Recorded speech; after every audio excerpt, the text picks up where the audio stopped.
Jaya Radha Madhava Kunja Bihari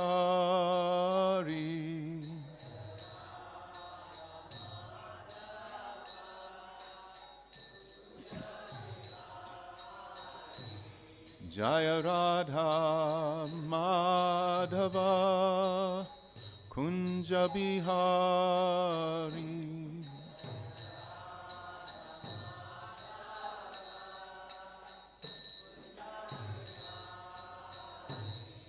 Gopi Janavalabha Girivaradari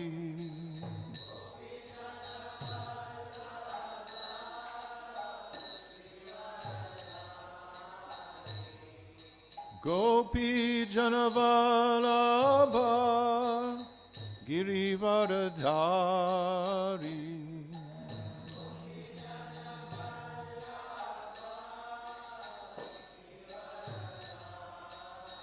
Yashodanandana Braja Janaranjana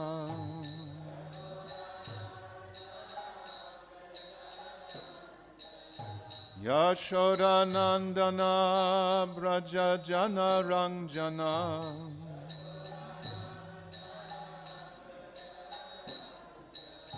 Jamuna Tiravanachari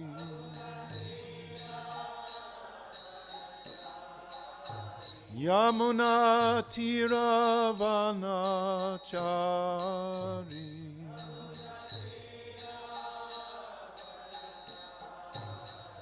Jaya Radha Madhava Kunja Bihari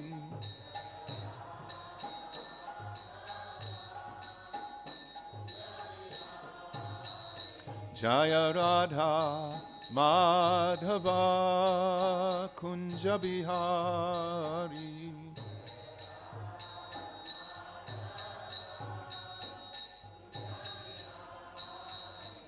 Gopi Jana Vallabha Girivaradari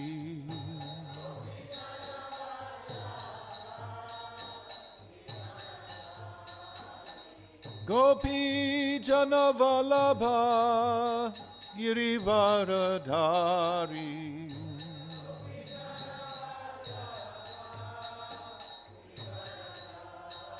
Yashodanandana Braja Janaranjana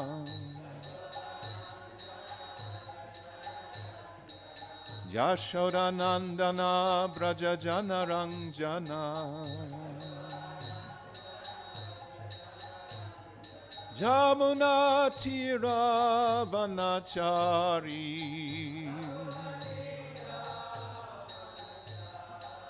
Jamuna Tiravanachari Jaya Radha Madhava Kunja Bihari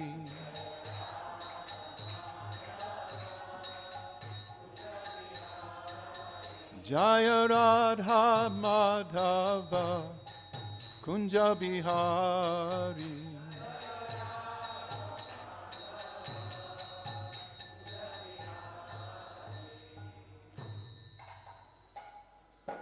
Jayam Vishnupad Paramahansa Privrajacharya Stotra Satarshi Shimad His Divine Grace Srila A.C. Bhaktivedanta Swami Prabhupada Ki Grantaraj Srimad Bhagavatam Ki All glories to the assembled devotees. All glories to the assembled devotees. All glories to the assembled devotees. Gaur Premanande.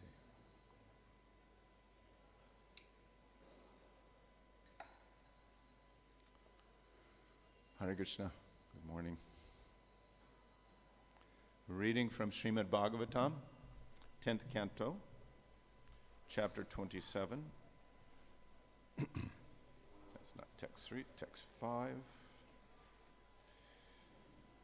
Text 5 This is a presentation made by disciples of His Divine Grace, A.C. Bhaktivedanta Swami Prabhupada. Om Namo Bhagavate Vasudevaya.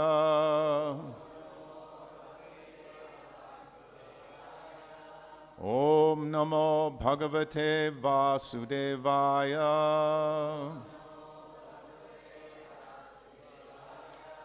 Om Namo Bhagavate Vasudevaya.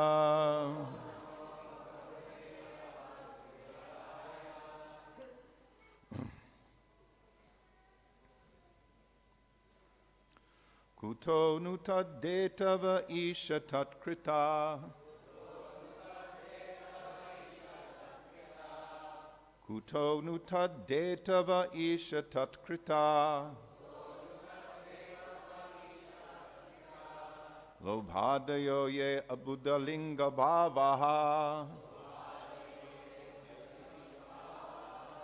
Lobha-ādayaḥ ye budha-linga-bhāvāḥ. Tathāpi daṇḍaṁ bhagavān bibharti.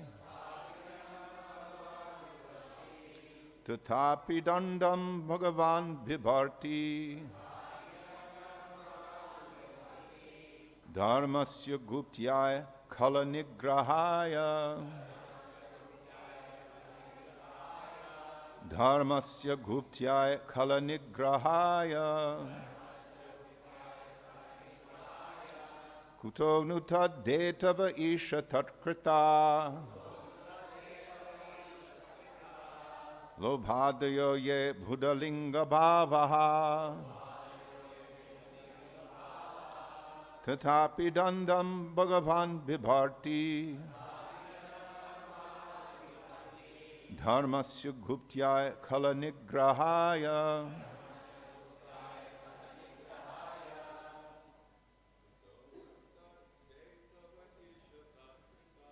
Kuto nu tad-dhetava isha tat-kṛtā. Lobhādayo ye budha-linga-bhāvāḥ.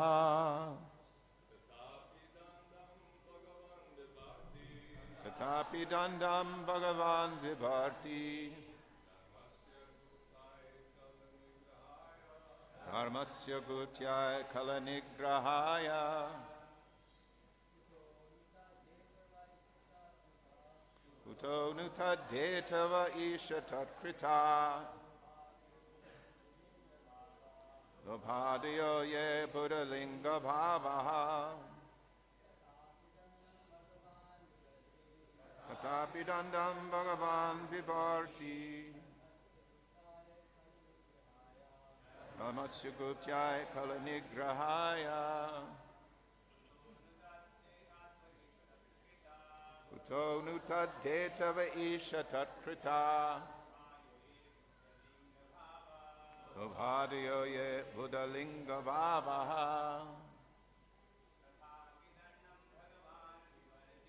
Tathāpi daṇḍaṁ bhagavān bibharti. Dharmasya guptyai khala-nigrahāya.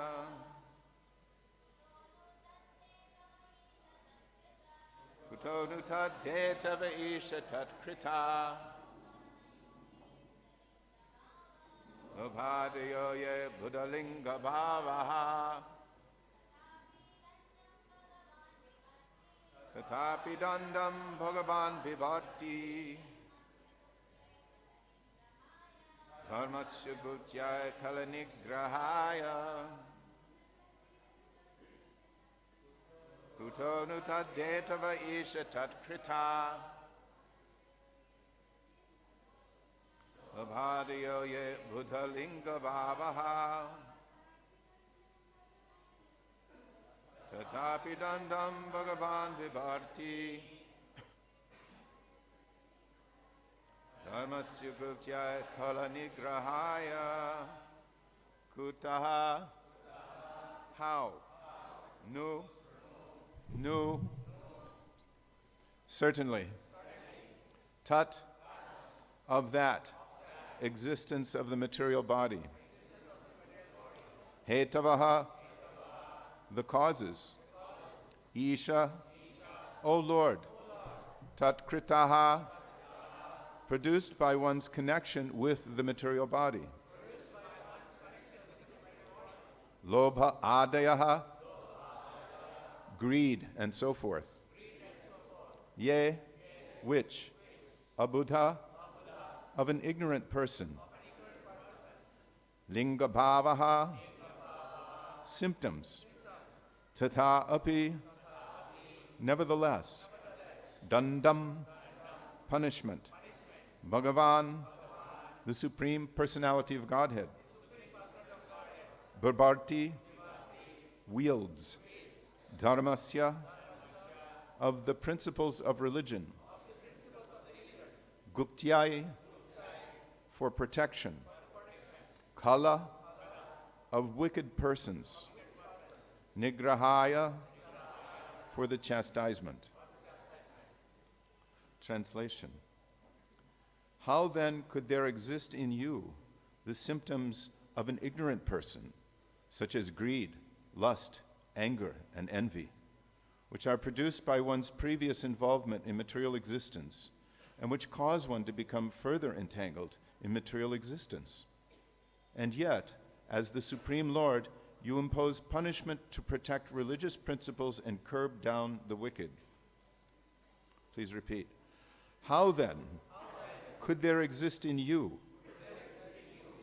the symptoms of an ignorant person,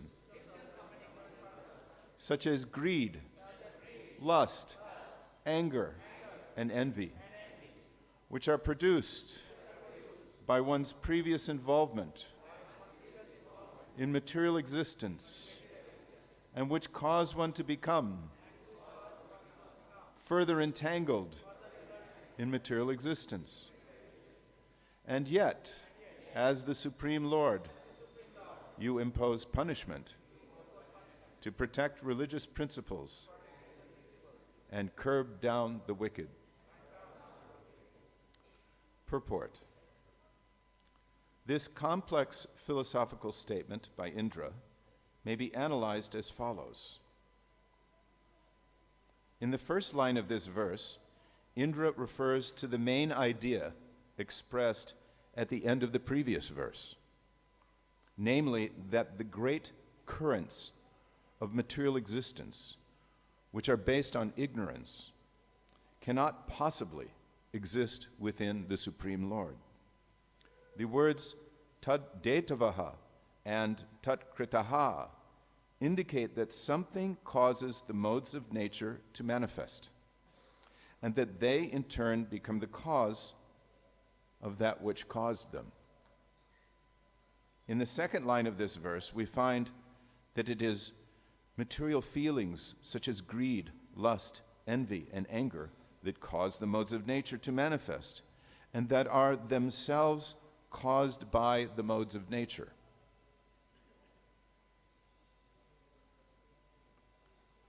The explanation of this seeming paradox is as follows. When the conditioned soul decides to associate with the material qualities, he becomes contaminated by those qualities, as stated in the Gita 13:22, karanam guna sangosya sad asad joni janmasu. For example, in the presence of a seductive woman, a man may give in to his lower instincts and try to enjoy sex with her. By his deciding to associate with the lower qualities of nature, those qualities manifest in him very powerfully. He is overwhelmed with lust and driven to try again and again to satisfy his burning desire. Because his mind has been infected by lust, all that he does, thinks, and speaks will be influenced by his strong attachment to sex. In other words, by choosing to associate with the lusty qualities of nature, he has caused them to powerfully manifest within himself. And eventually, those lusty qualities themselves will cause him to accept another material body suitable for affairs governed by those qualities. The lower modes, or the lower qualities, the lower qualities such as lust, greed, anger, and envy are budha-linga-bhāvāḥ, symptoms of ignorance. Indeed, as indicated by Srila Sridhar Swami in his commentary, the manifestation of the modes of nature is synonymous with the manifestation of a particular material body.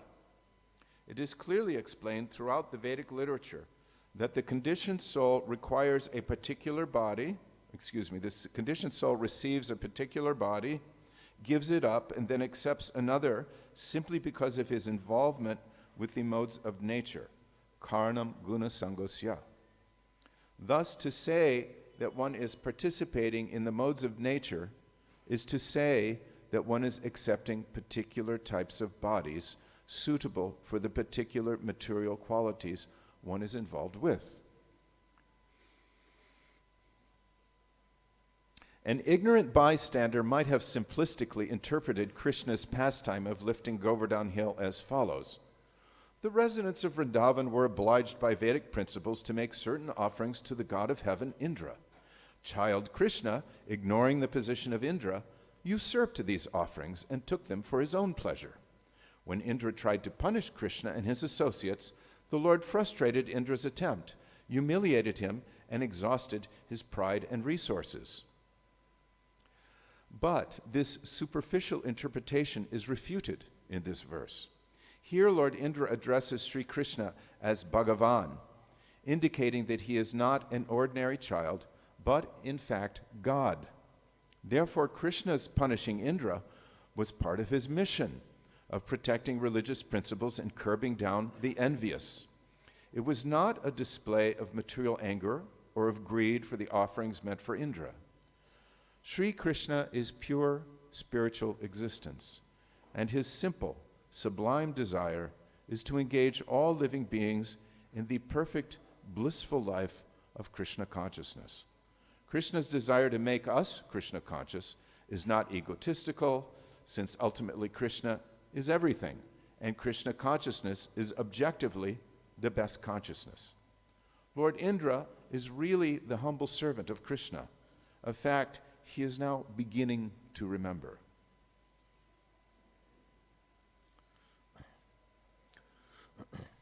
Om Jnana Timirandasya Gyananjana Salakaya Chakshurun Militam Jena Tasmai Shri Gurave Namaha.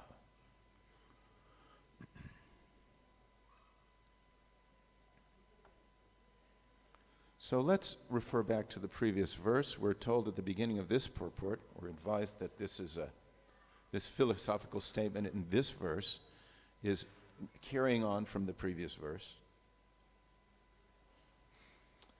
In the previous verse, we read,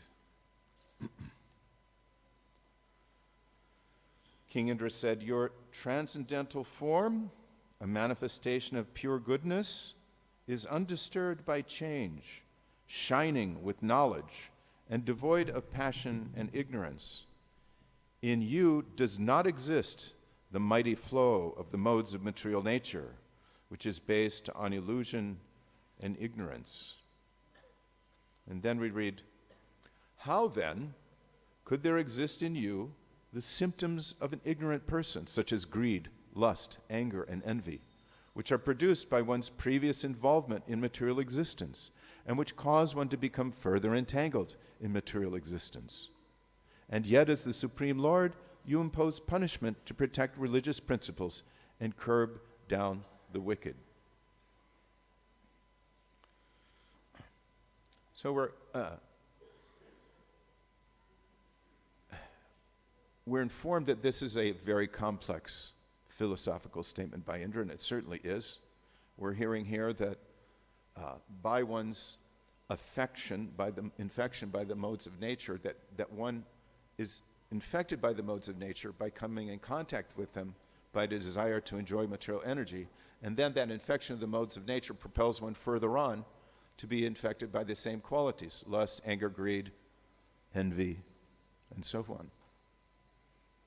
So that's the position of the conditioned soul.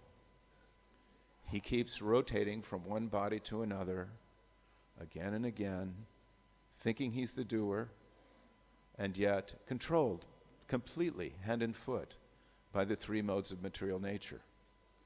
I wanted to read something about these modes of nature. There, of course, is much information in Bhagavad-Gita, but it's presented nicely in a book by His Holiness Jayadvaita Swami called Vanity Karma. And he injects this topic of the three modes of nature into this discourse, this dialogue between knowledge in Ecclesiastes, it's a book in the Bible, and the Bhagavad-Gita.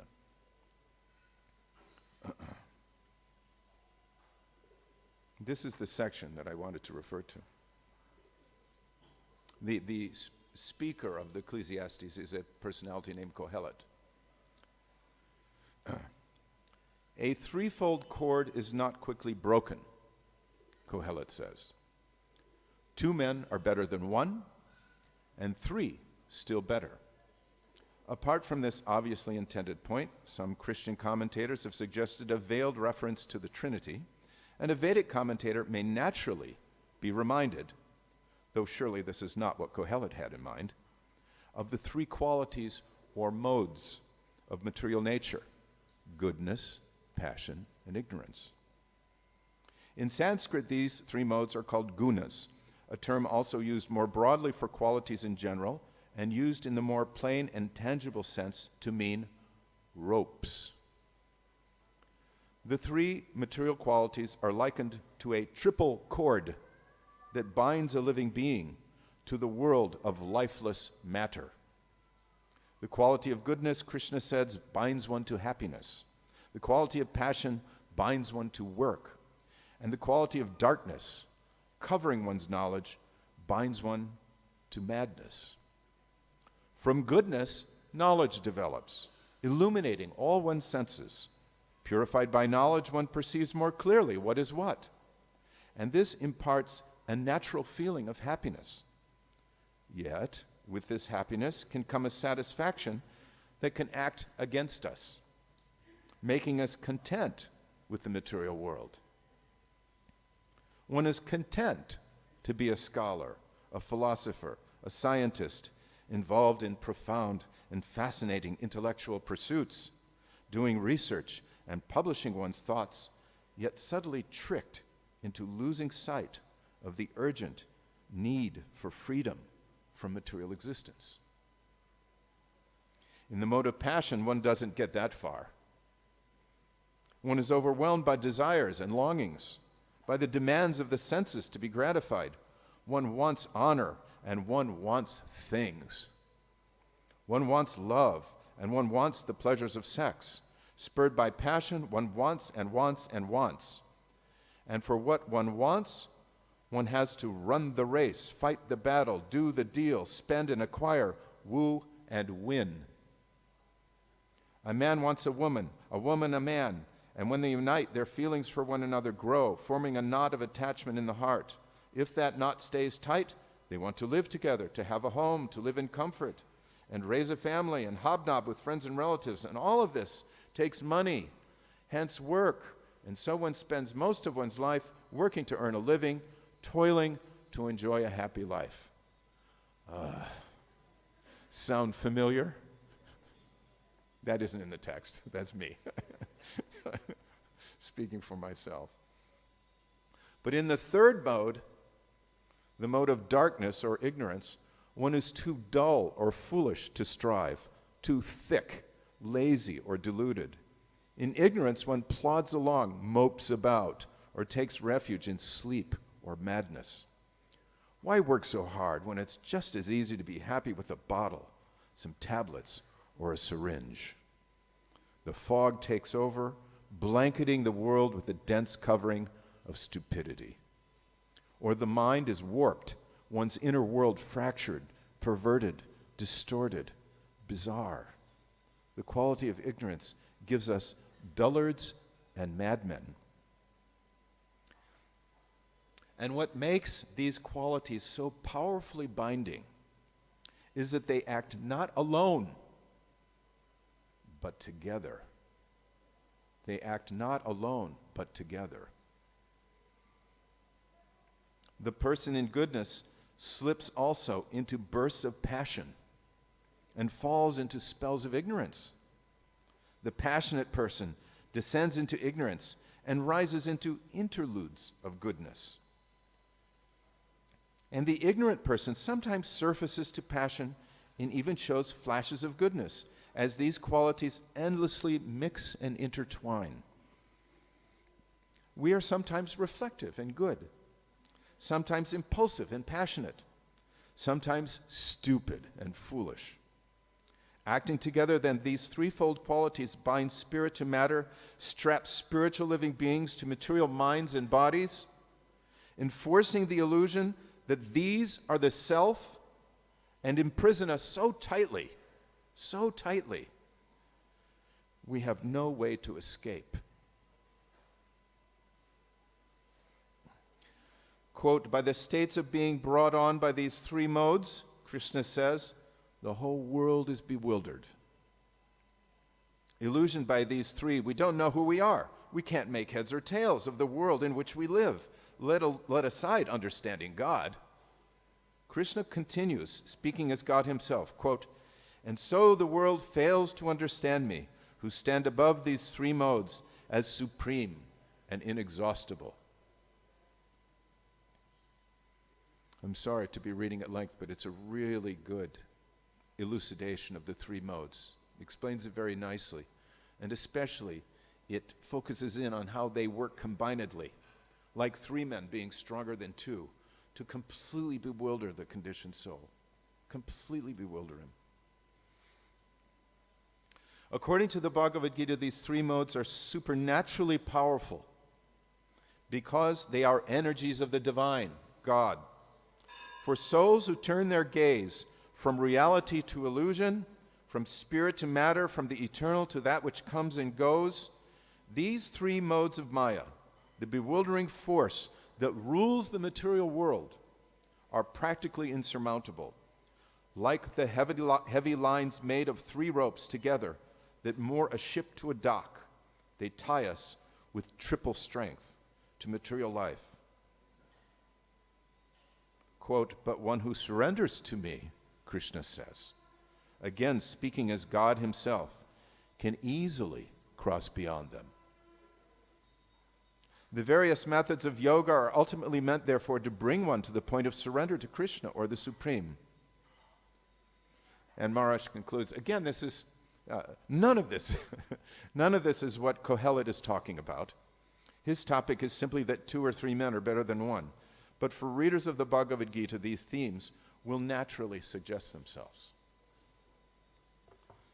So these three modes of nature are so strong, so binding, and so working, intertwined at the same time on the conditioned soul, that the soul's in this hopeless condition. He's stuck.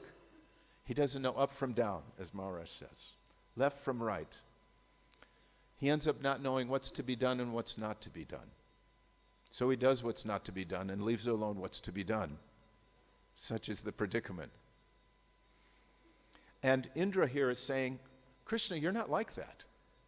You act in this world to protect the saintly persons, this vinasha, prityanaya saranam vinashaya taduskratam, and to cut down, annihilate the miscreants. But it isn't out of greed, it isn't out of anger, it's not out of envy, it's none of those things. Krishna says in Bhagavad-Gita, samoham sarvabhuteshu, na me dveshos dina priyaha. Right? I envy no one. I'm not partial to anyone. I'm equal. Te bhuchanti tamam bhaktya mayi te teshu chapyaham. But for a devotee, I'm a friend. He's a friend to me. He's in me. I'm a friend to him. My friendship extends to the devotees because it's reciprocal. The devotee approaches Krishna in this mood of service. And Krishna says, all right, come on.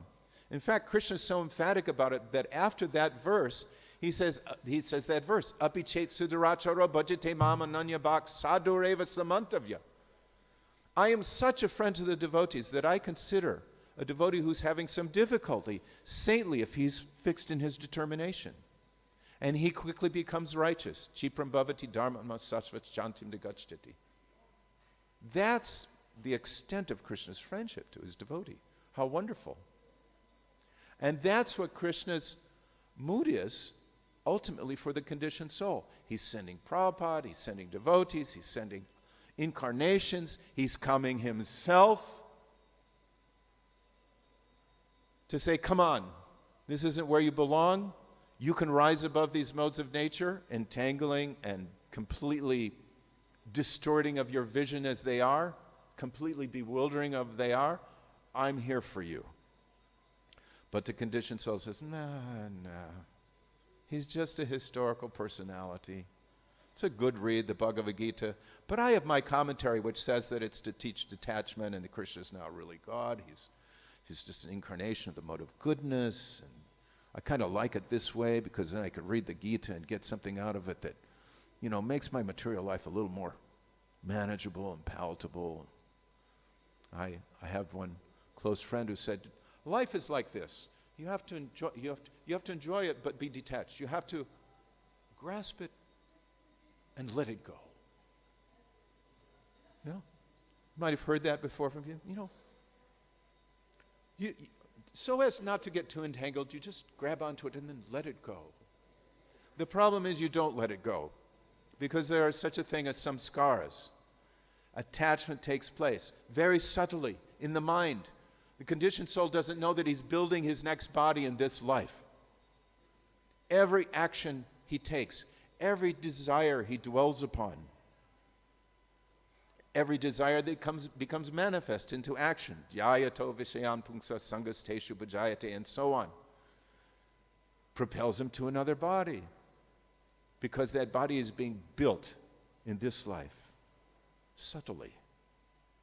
He goes in his subtle body to the new body, which is more apt for his actions that were performed in this life. Gruesomely, he may take birth in the lower species to pursue the gross material desires and activities that he had cultivated in his momentary life as a human being. Very momentary. When you get older, you notice how quickly life goes by. It's an amazing illusion, really. When you're young, the afternoons of enjoyment after school seem to last forever. The summer breaks,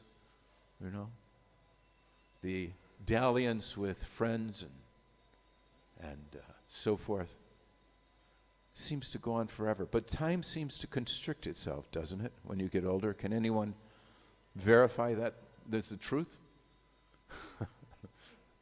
You see that time is actually rushing on. The time you looked at so expansively for enjoyment, for pursuit of one's goals in life, seem to constrict. The warning is there. The wrinkled skin, the sagging flesh, the dulling mind. All the warnings are there. And yet, if you find someone elderly, especially if you're a young person and they're Krishna conscious, you better hear from them. They have lessons in life, what to speak of experience with Shastra, experience with association of devotees, that you're only beginning to acquire. You're only beginning to acquire them. This business of offering obeisances to senior Vaishnavas, this is not just some empty-minded etiquette. There's a reason we do that. We do it because, in general, such devotees are impregnated with knowledge from their experience, from their association with devotees. And by their association, not counting me, but by their association, you can be uplifted in your own Krishna consciousness rapidly, right? Association is so important. And the opposite holds true. Association with materialistic persons is very, very degrading.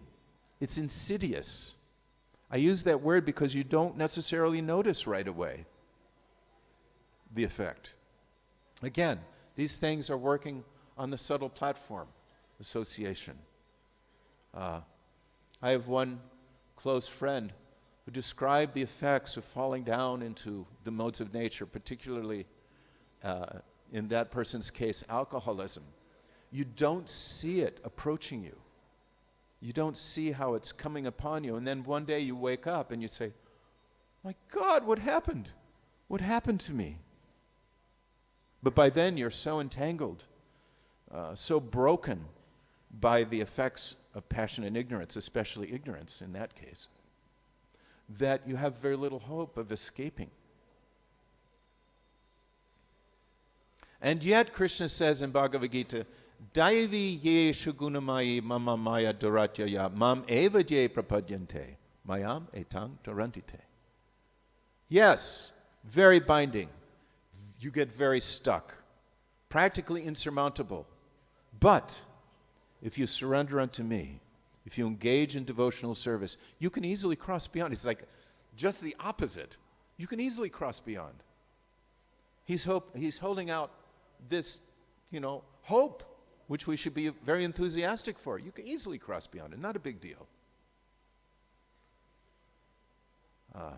So Indra's appreciating this transcendental quality of Krishna. In the previous verse he says, you're shining with knowledge. You're completely transcendental.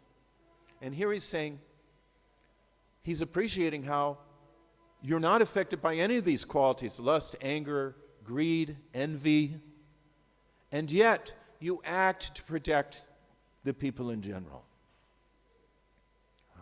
You curb down the wicked. You protect religious principles. You impose punishment.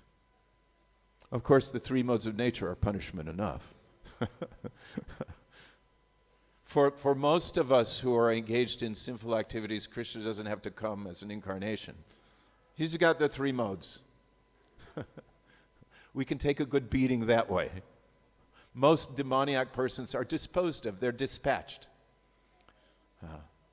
And yet at the same time, they carry on their activities for some time, and it's just suitable for one concluding that, well, this guy, he's a gross materialist. He seems to be having a good life. But you don't see what's happening in the next life. Sometimes you see, even in this life. But there's this tendency for sinful reactions to accumulate in such a way that they fully manifest in subsequent lifetimes. So, the conditioned soul is again, by the bewildering potency of Maya, allowed to continue in this ignorance. I can live like that. I can enjoy. I can manifest my supremacy over matter because Joe such and such is doing it, or this guy, or that guy, or this lady, or that lady. Look how we call them celebrities. We celebrate their life of degradation. Let's drink to that. That's how it goes on. We don't do that in Krishna consciousness. We feel very sorry to see that anybody's celebrating somebody who's bound for hellish conditions of life. In fact, who's already in a hellish mentality. We don't celebrate that. We lament it. We form conspiracies to change that person's trajectory. You want the conspiracy? Any conspiracy theorists out there? Well, here's the real conspiracy. The devotees are engaged in a mass conspiracy to bring down the entire material civilization and bring up Krishna consciousness. Prabhupada famously said, if they knew what I was, I'm paraphrasing, if they knew what I was doing, they would kill me. Bringing about a revolution in this misdirected civilization. That's what we're about. But to do that, we have to start, the revolution starts here, right? It starts right here. We have to surrender to Krishna.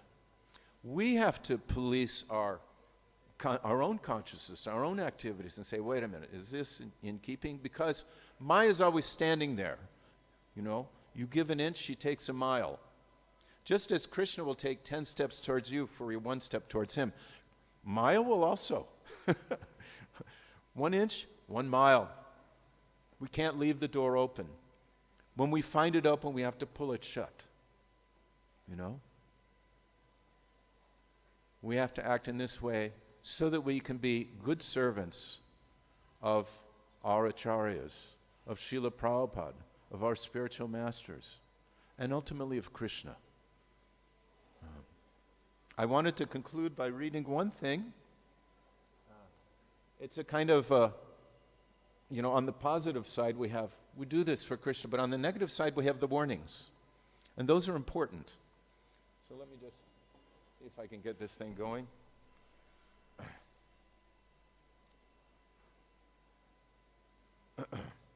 In the Chaitanya Charitamrita, there are some verses where Lord Chaitanya is instructing Sanatana Goswami. And he talks about the standard behavior of a Vaishnava, and also about what happens if this behavior is not adhered to. This is a verse, it's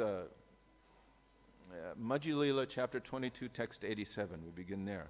Asatsanga tyag e Vaishnav achar, stri sangi eka sadhu Krishna bhakta ar.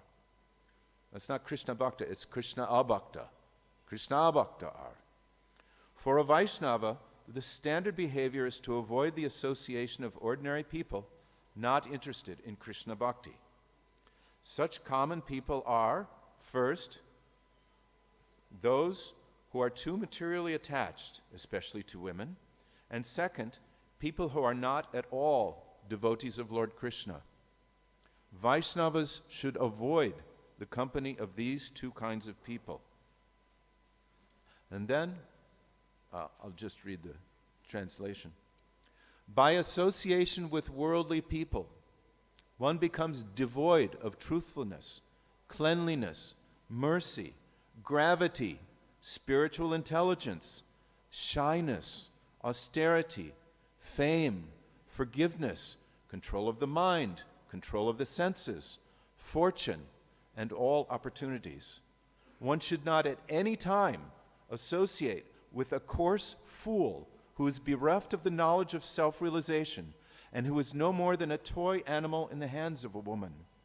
The illusion and bondage that accrue to a man from attachment to any other object are not as complete as that resulting from association with a woman or with men too much attached to women. And I'll just add that goes for the women.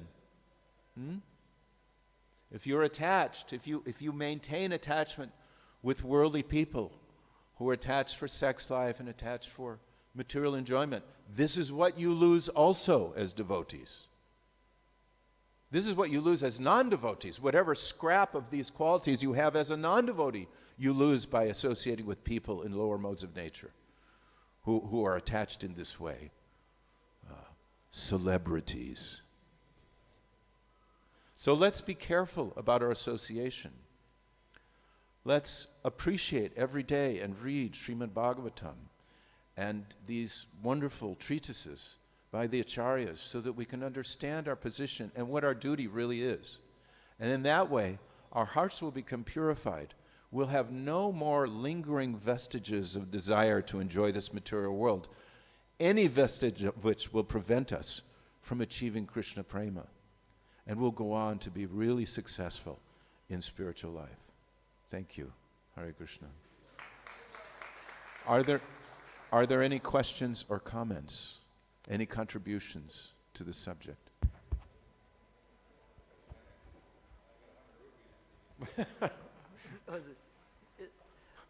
Thank you for your enlightening words. It seems if I have a program of chanting at least 16 rounds, usually many more, and coming to a Mangalartik and reading the right books, that I'm automatically building a spiritual body more. As I says, even if the person has faults, if they're spending more time, and isn't it more to what you're planning? Like I plan to come to Mangalartik, I plan to do this. There's a difference between having material attachments and maintaining them, isn't there? Yes. Yes, that's a really good point. We shouldn't be thinking we're not making progress because maybe some lingering attachment is there, some thoughts are coming through the mind. The mind is always taking these things in and out. It's a question of whether or not you act on them. And if you are engaged in Krishna consciousness in the way that Shruti Prabhu is describing, you're very much on the safe side. There may be some lingering interest or even, some attention that comes and goes, but that dwindles more and more. That's why Krishna consciousness is sometimes described as bhakti-yoga. It's a gradual process.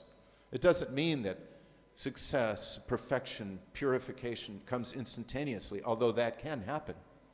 It means that on the process, especially of Vaidhi Bhakti, one gradually becomes purified, gradually. And the success comes because Krishna becomes very satisfied within the heart. Sometimes Krishna even withholds the taste for chanting so that one will become more and more determined. Krishna works that way. But eventually one achieves success. Therefore, in the nectar of instruction, we are enjoined to endeavor with enthusiasm, utsaha, nischaya dharyat, and patience. Those qualities guarantee success. Is that right? Any other comments or questions?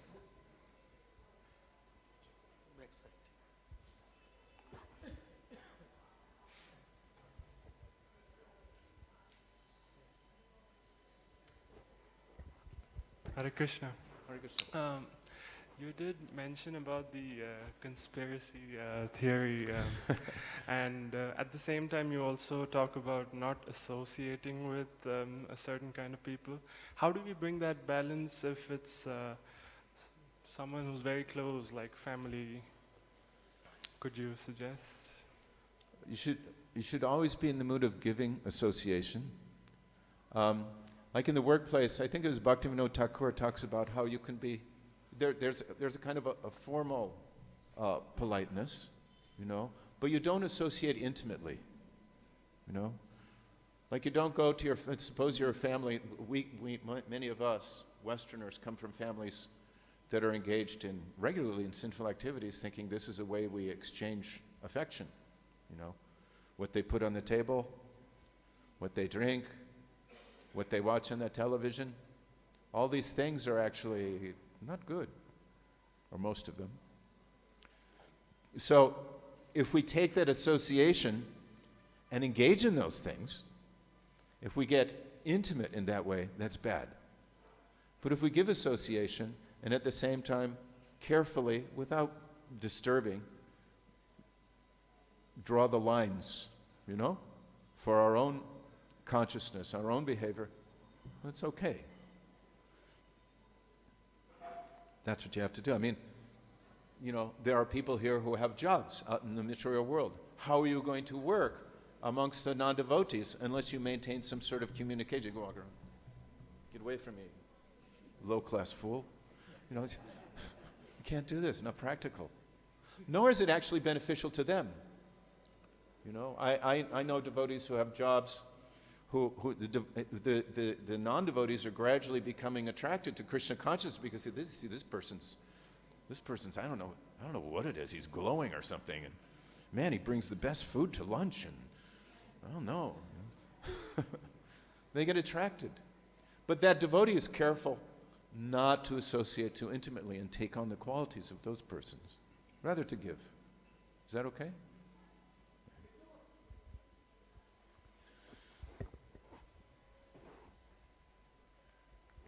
Hare Krishna.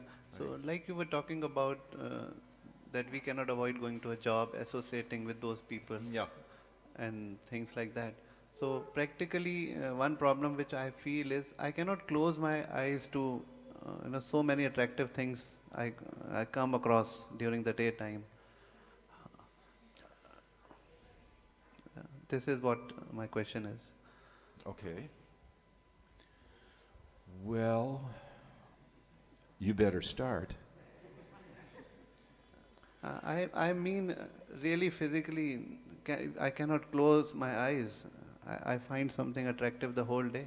So continue your chanting of Hare Krishna. Continue hearing Bhagavad-Gita and Srimad Bhagavatam, and practice.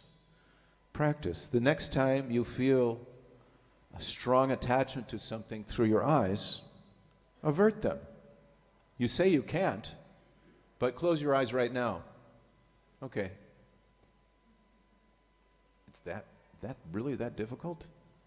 What's difficult isn't closing the eyes. What's difficult's up here. I've already got it in my head.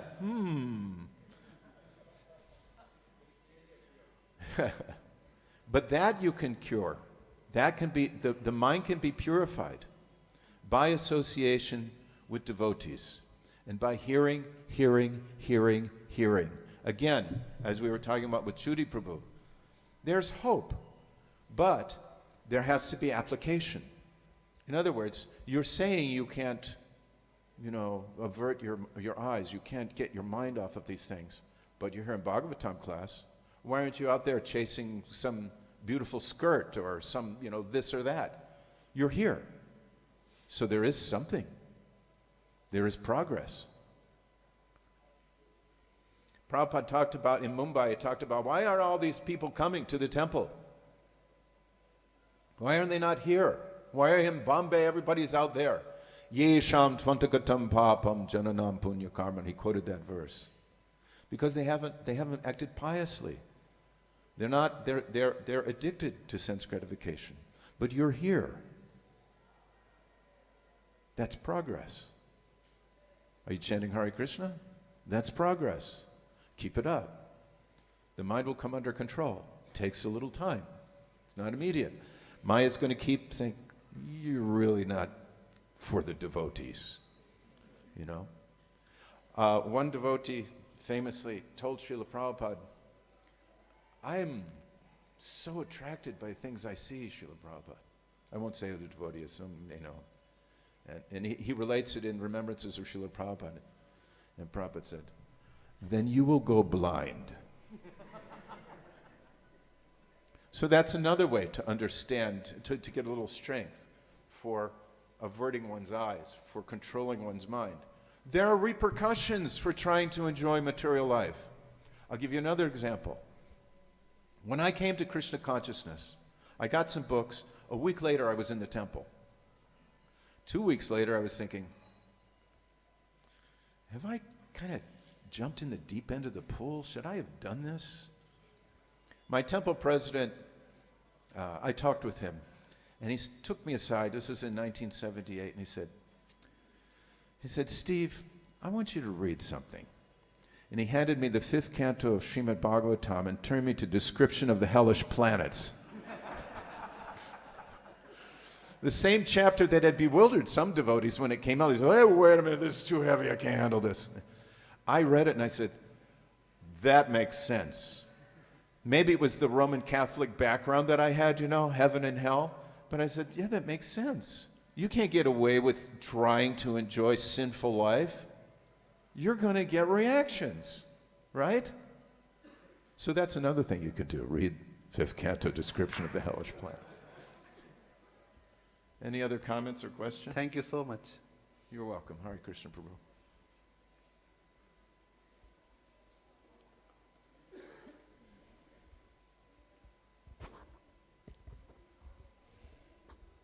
Hare Krishna Prabhu. Hare Krishna. Though I keep hearing all these things, whatever you have shared in the class, but practically applying is a very tough job for me. Could you please suggest something for that? You're practically applying it, though. It's the same, basically the same answer. You're here. It's cold out. You could be in your bed. You're here. You're seeing the deity forms of the Lord. You're hearing the words of Srimad Bhagavatam. You're hearing the realizations of other devotees. You're chanting the holy names. That's your success. It's very difficult to control my mind when I'm chanting. That's all right. Just keep on chanting. Just hear the name. Hear the name. Hear. When your mind goes away, pull it back. Just like Krishna advises in Bhagavad-Gita. From wherever the mind wanders to its flickering and unsteady nature, one must bring it back under the control of the self. In this case, under the control of the holy name. Be stubborn for Krishna. As we say in the West, grow a backbone. Grow a backbone. Be stubborn. You know?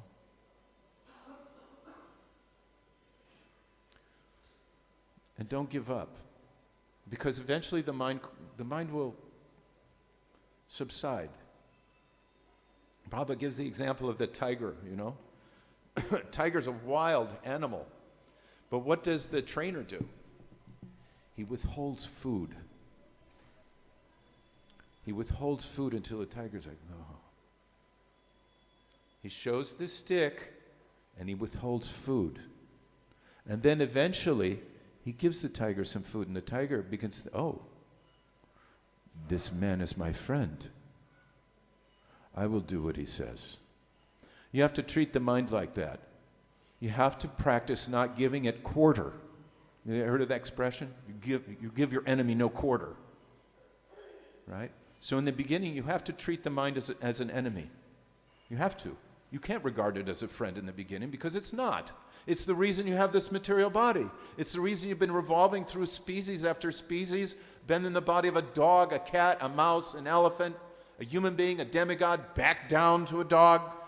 That's our problem. We pay attention to this crap in our heads. But with the mind purified can be the best of friends. Krishna affirms in Bhagavad-Gita. So purify the mind. Be determined. You have to be stubborn, though. You have to be stubborn for Krishna.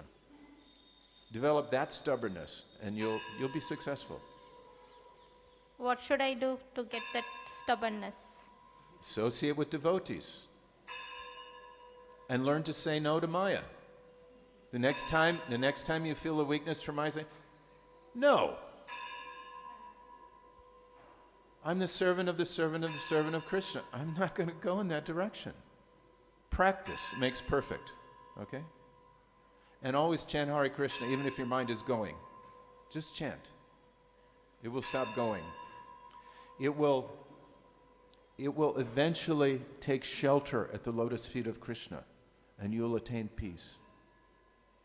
Thank you. Anyone else? It's time now, 9 o'clock. One more question, comment?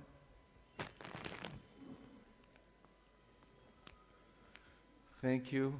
All glories to Srila Prabhupada.